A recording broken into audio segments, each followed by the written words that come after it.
औज़ुबिल्लाहि मिनश्शैतानिर्रजीम बिस्मिल्लाहिर्रहमानिर्रहीम अस्सलामु अलैकुम वरहमतुल्लाह। AW सॉल्यूशन से तनवीर अहमद मुखातिब हूँ। और आज की जो मेरी वीडियो है वो बड़ी इम्पोर्टेंट वीडियो है इनकम टैक्स रिटर्न्स के हवाले से। क्योंकि आप इनकम टैक्स रिटर्न जब फाइल करने जा रहे होते हैं तो बेसिकली आप डिक्लेरेशन देते हैं अपनी इनकम, अपने एक्सपेंसेस और अपनी वेल्थ जो आपके CNIC पे चीज़ें मौजूद हैं।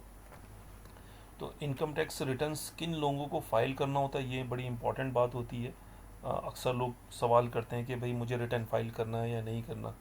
तो रिटर्न्स जो है जिन लोगों को फ़ाइल करना है वो उनकी लिस्ट ये दी हुई है, जिसमें मैं आपको मुख्तसरन बता रहा हूँ। कंपनी जो होती हैं, कोई भी कंपनी, उनको रिटर्न फाइल करना ज़रूरी है। अदर देन कंपनी के अलावा जो इंडिविजुअल्स काम कर रहे होते हैं और अगर उनकी इनकम 4 लाख से ज़्यादा है तो उनको बिज़नेस इनकम जिनकी हो रही होती है और 4 लाख से ज़्यादा उनकी इनकम है तो उनको रिटर्न फाइल करना है। इसके अलावा जो सैलरीड पर्सन है, अगर उनकी सैलरी 6 लाख रुपए से ज़्यादा है तो उनका इनकम टैक्स रिटर्न फाइल करना चाहिए।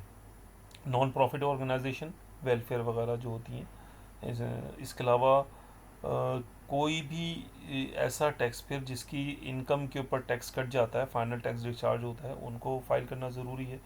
जो टैक्स पेयर टैक्स चार्ज हो चुका उनके ऊपर या लॉस हो चुका हुआ है उनको, कोई ऐसा पर्सन जिसका इमूवेबल प्रॉपर्टी 500 स्क्वायर फीट से ज़्यादा है और वो किसी पोश एरिया में है या म्यूनिसिपल लिमिटेड में है या इस्लामाबाद में है, उनको करना ज़रूरी है।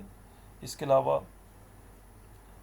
किसी के पास अगर 1000 सीसी से ज़्यादा गाड़ी है, गाड़ी जिसकी जो कैपेसिटी है वो 1000 से ज़्यादा है, 1000 से, उसको रिटर्न फाइल करना है। जिन लोगों का NTN बना हुआ है उनको रिटर्न फाइल करना ज़रूरी है।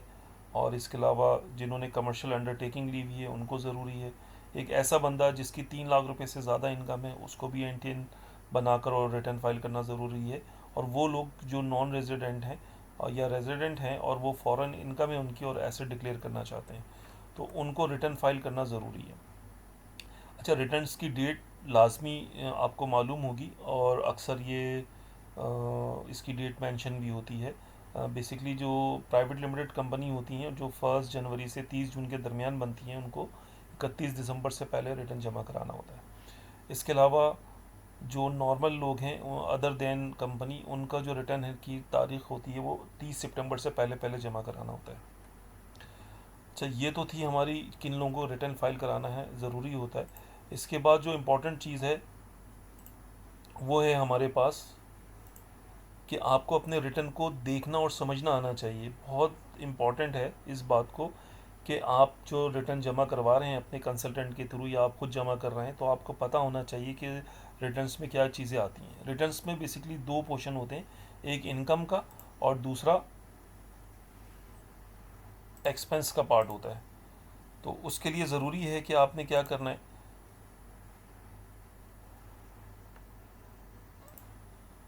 दो इसके पोर्शन होते हैं, एक होता है इनकम का, दूसरा होता है एक्सपेंस और तीसरा होता है आपके एसेट्स का। तो जो भी आपकी इनकम होती है उस इनकम में से पर्सनल एक्सपेंस को लेस कर देते हैं तो जो भी अमाउंट आपको बचती है वो आपकी वेल्थ में ऐड हो जाती है। तो वेल्थ में आपको बहुत ज़रूरी होता है बताना कि आपका कैश कितना है एज ऑन 30 जून, बैंक कितना है बैलेंस पड़ा हुआ है, बैंक पर्सनल बैंक में पैसा कितना पड़ा हुआ है, आपकी प्रॉपर्टी किस, जो आपके CNIC पे है वो प्रॉपर्टी आपको शो करनी होती है, गाड़ी अगर है, कोई पॉलिसीज़ आपने ली हुई है, तो बेसिकली ये सारी चीज़ें आपको अपनी वेल्थ में शो करनी होती हैं। अच्छा, अब ये एक थोड़ा सा ग्राफ टाइप का मैंने बनाया हुआ है, कुछ नंबर्स मैंने डाले हुए 2019, 2020, 2021, 2022। अब फॉर एग्जांपल आपकी इनकम 8 लाख रुपए हुई है 2019 में और 6 लाख रुपए का आपका पर्सनल एक्सपेंस है, तो ये जो 2 लाख रुपए हैं बेसिकली ये आपकी वेल्थ में ऐड हो गए हैं। 2020 में आपको जो इनकम है वो 10 लाख की है, खर्चे आपके अपने पर्सनल एक्सपेंस 7.5 लाख के हैं, तो 2.5 लाख रुपए जो आपके हैं वो वेल्थ में ऐड हो गए। अब इसमें आपकी जो प्रॉपर्टी है और व्हीकल्स है इसके अमाउंट चेंज नहीं होती अनटिल कि आप इसको सोल आउट कर दें।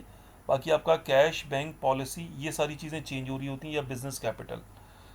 इसके बाद आप 2021 में आ जाएं तो अब आपका जो पिछली वेल्थ थी वो 14 लाख 25 की थी और अब जो 2021 में वेल्थ है वो आपकी 17 लाख 75 की हो गई। वो कैसे हो गई कि आपके 3.5 लाख रुपए का इंक्रीज़ आया है आपकी वेल्थ में। कैसे आया है कि 12 लाख रुपए की आपकी इनकम थी, उसमें से आपने 8.5 लाख रुपए एक्सपेंस लेस किया पर्सनल, तो आपके पास ये 3.5 लाख आपका ऐड हो जाएगा वेल्थ में। अच्छा, ये याद रखिएगा, ये इनकम जो है, ये इनकम आपका बिजनेस इनकम भी हो सकता है, सैलरी इनकम भी हो सकता है, अदर इनकम भी हो सकता है, प्रॉपर्टी इनकम भी हो सकता है। अच्छा, इस इनकम में जो बिजनेस एक्सपेंसेस आपके वो लेस होकर यहाँ पे वो इनकम आते हैं। तो ये एक छोटी सी फिगर्स हैं, आपको समझने के लिए टाइम लगा के इसको लाजमी समझें। और कोई क्वेश्चन हो तो हमें कॉल करें, मैं आपको इस कॉल पे मैं आपको पूरी डिटेल के साथ चीज़ें समझाऊंगा।